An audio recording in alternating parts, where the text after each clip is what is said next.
What's up, YouTube? My name is Shirria. This is the Shirria Mac channel where I document my journey towards debt freedom in hopes to build wealth, retire early, or become work independent as a married woman paying debt alone. If you are new here, thank you so very much for clicking on this video. And if you are a returning viewer or subscriber, thank you so very much for coming back. If you're new and you're a viewer but not yet a subscriber, please consider subscribing to follow my journey as I work towards eliminating 6 figures worth of debt as a married woman paying debt alone. In today's video, as the title suggests, I am providing helpful tips for new budgeters.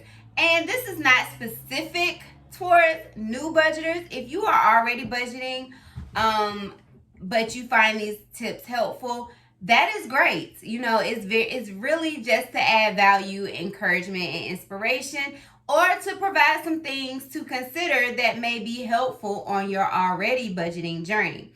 So if you are interested in hearing some of the tips that I think will be helpful for people who are considering slowly tiptoeing into budgeting, stay tuned.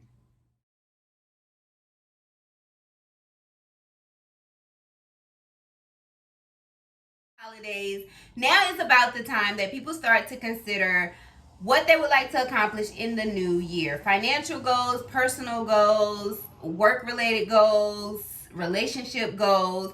And if you have started to consider your financial goals and budgeting or eliminating debt is one of those things or both, then I feel like this was a great time to start to implement some tips, and two, to start thinking and testing the budgeting waters, because budgeting is not for the weak, or at least I feel like it's not.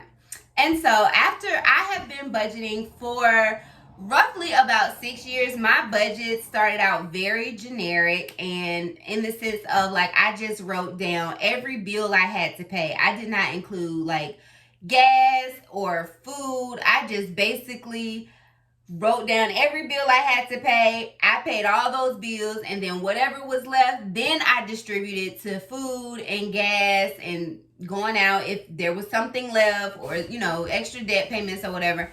And now it has evolved to these budgets that I do typically before I get paid, where just about every dollar has an assignment. I have progressed into zero-based budgeting. And so that is one of the things that I really want to address beforehand, is that your budgeting journey does not have to start where other people in this community's budgeting is. It does not have to look like what the members of the debt-free community and building wealth and fire community looks like. Your budget is specific to you, your life, your goals, your capabilities, your comfort level. There is so many different things, distinctive things just towards you, specific things that are about you that should be incorporated into your budgeting journey. It does not have to look like mine or anybody else's in the debt-free journey. So you don't have to have stickers or a specific notebook or a template or any of those things. Those things can be helpful, and you may get to that point, but it does not have to start there. Progress, not perfection. And so I want to start with that. Keeping that in mind, the best advice or the best tip I can give you is to just start. And don't let what someone else's budget looks like intimidate you or prevent you from starting. Just start, and start at your comfort level. So you may not feel comfortable budgeting your entire income, and that's okay. Sometimes it takes baby steps, but you may feel comfortable developing a budget for coffee, or a budget for eating out, or a budget for date night, or a budget for girls' night out. Start small with a smaller budget if that's what you need to become successful towards budgeting all of your income. And in a sense, it's kind of like the logic behind the snowball method. The logic behind the snowball method is to start with smaller debts, and as you increase them, you become more confident and more comfortable eliminating debt. You may have to very well apply that same logic towards your budgeting. So, yes, I budget my entire income, but maybe I just need to start with a small Christmas budget or Halloween budget. Maybe I just need to be able to test the waters with a smaller budget. So, maybe $100 for Halloween. And what is that going to accomplish? Is it going to satisfy me? If not, maybe I need to increase it to 150. If it's too much, maybe I need to decrease it to 75. Test the waters there and then reevaluate and see where you can make improvements. So, that leads me to my second point.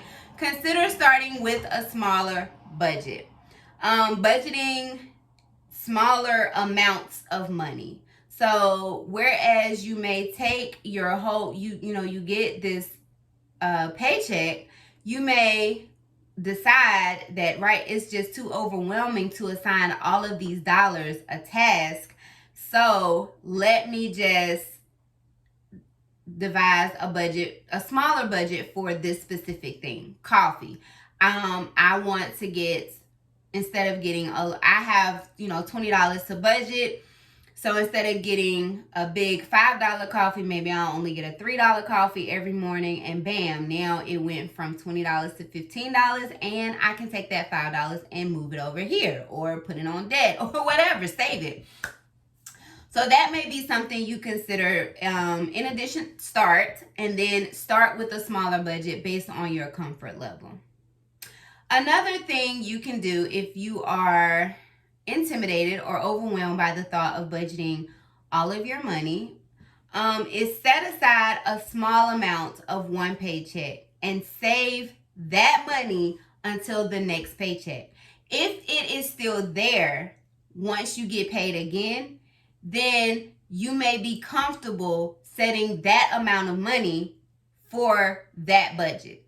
So to make this applicable, say once again, you would like to start buying coffee in the morning, or you would like to have a girls' night out or mommy's day in, or whatever, a self-care budget, but you don't feel like you really have the money. So maybe you say, you get paid on a Friday, you get paid weekly, and you say, I'm going to take $20 and I'm going to set it aside. I'm going to put it up, and this is going to be for girls' night out or self-care or whatever. And then you leave it wherever you put it in your drawer until the next Friday. If you were able to not touch that money by the next paycheck, then maybe $20 is a realistic amount for you to budget or set aside every week for girls' night or self-care. But if you had to go to that money for, maybe gas, or you overspent in this category, or something else came out or up, maybe $20 is too much for your self-care. Maybe you need to decrease it to 10, or if you took the 20 but you had change in the amount of $10 or $7, maybe you just have to start with $7 and work your way up. So I hope that helps. And then another tip is to be graceful and forgiving to yourself. I think we as individuals, we have so much access to other people's lives, and sometimes we pop in on people's journeys where they are, and we don't think to or care to look back at where their starting point was, and then we compare ourselves, or we put these unrealistic expectations that, oh, I want to be where she is today, and I need to start to be where she is today. But you haven't looked back to see how many times my budget failed, or how many times I started a budget, but then I was like, forget that budget. I'm going to do YOLO, or FOMO, whatever. And so be forgiving and take into consideration that these habits that you have had, money habits, lifestyle habits, or whatever, have taken you however many years of age you have to develop, and you had up until now, you may just be recognizing that they don't work, or they do not align with where you are trying to be in so many more years. But you can't fix 27 years worth of habits in 1 week or one night or 1 month. It's going to be intentional, has to be intentional, and it takes a lot of work. And so, even now, I have been budgeting and I have been on this debt-free journey since 2015. But if you followed my journey, even from 2019 till today, when I kind of got back on YouTube pretty consistently, if you follow my journey, look how many times I have opened a new line of credit, or how many times I made impulsive purchases. I talk all the time about how I had this 2021 goal to save $10,000 in my personal account, and it seems like every time I got to about $8,000 or $9,000, I had to fix something. I had to pay off those $4,000 concert tickets, or I had to pay off this, or I paid off my 401k loan. And so, I've been on it for a while, but I still make mistakes. And it's important for me to just recognize, to process the mistake I made, see how I could analyze how I could have done things differently, and then make improvements for the future so that I do not continue to make the same mistake. Lastly, evaluate your relationship with money and identify your spending triggers, because they will be helpful in developing your budget, and a budget that is successful. So if you realize or you recognize, like for me, I noticed that when I was working in child protective services, if I did not get enough sleep, I would reward myself with food, fast food, particularly Bojangles, because y'all know that's my favorite. I would reward myself with Bojangles. And it was because I was sleepy, but it was emotional eating and emotional spending. Like, I'm going to eat at Bojangles because I ain't get no sleep and I deserve it, because I worked hard. It's so hard that I didn't get any sleep, and now I need to feel better about myself. So I'm going to reward myself with unhealthy eating habits that cost me money that is not in this budget. So analyze your relationship with money. And when I say your relationship, like, how do you view money? Where do those views come from, or where did they stem from? Do you see money as a resource? Do you just see it as something that comes and goes? Evaluate your relationship with money and the relationship you would like to have with money. Also, evaluate or identify your spending triggers. Are you an emotional spender? Most people are, but what emotions encourage you to spend more? Like, do you go to Target after you got into an argument with your significant other to try and make yourself feel better? Is it more of like I deserve this type of thing? So evaluate those or identify those triggers, and then implement techniques, if you can, to improve your relationship with money and overcome those triggers to spending. And if you need any assistance with that, you can reach out to me and we can maybe hop on a 30-minute call free of charge. But if you would like to tip me, that would be great. So we can kind of identify where you are lacking. I can kind of provide you with the encouragement to get started. We can identify some actionable steps. Y'all know I love actionable steps on how to get you where you want to be and feeling comfortable towards developing the budget, starting budgeting, and eventually starting your debt-free journey or your wealth building journey or whatever. So if that is something you are interested in, be sure to let me know in the description box, or you can email me. My email is in the description box as well. So just to recap, with these helpful tips for new budgeters or budgeters who need improvement, if you have not already started budgeting, just start. Consider starting with a smaller budget at the comfort level that you are comfortable. If you're comfortable with budgeting all of your income, then great. by all means, yay for you. But if you're not, if you want to test the waters a little bit, start with a smaller budget. Set aside, if you're not even comfortable that you can budget, how about setting aside a small amount from pay period to pay period? And if that small amount is still there, then that is a realistic budget for whatever you have set that money aside for. Self-care, girls' night out, date nights, gas, whatever.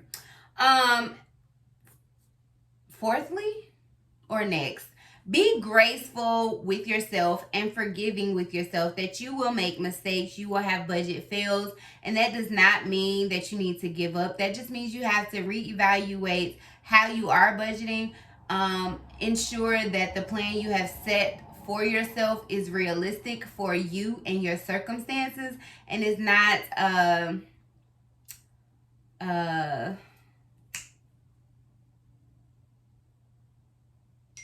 I don't know. It's not you trying to do what someone else is doing. And then finally, evaluate your relationship with money and your spending triggers so that you can, one, identify a budget for that if you do emotional spending, or if you do if you do have this negative relationship with money, that you have other money or a savings account or something in place to prevent you from spending impulsively or emotional overspending or anything like that. So, and then lastly, if you need assistance with that, make sure you reach out to me send me an email. Let me know, hey, I saw your video, I think I need some help getting started, or I saw your video and I would love to talk to you, or what do you think about this, or whatever. I am here to assist you. And hopefully, you are well on your way. You have taken all of that into consideration, and you're well on your way into changing your financial future, by eliminating debt or building wealth, or both. And so that is it. If you found this information helpful, please let me know down in the comment section below. Also, if you feel like this information will be helpful to anybody else that may be toying with the idea of developing a budget or starting a debt-free journey or whatever, please make sure you share this video. And lastly, if you have not already subscribed, please consider subscribing to follow my journey towards eliminating 6 figures worth of debt as a married woman paying debt alone. I am trying to increase the value that I bring to my subscribers, so there will be, and I'm also trying to incorporate mental health, because that's my thing. I am a therapist, and so trying to combine the two. So let me know if you find videos like this helpful, and if there's any other type of money and mental health topic that you would like me to provide tips for or kind of address, let me know that also in the comment section below, or feel free to shoot me an email. I will put my email over here somewhere. And so, but it is always in my description box down below, or you can always follow me on Instagram and shoot me a DM there as well. But thank you so very much for watching this video. Do remember that the debt-free journey is indeed a journey, not a destination. Bye.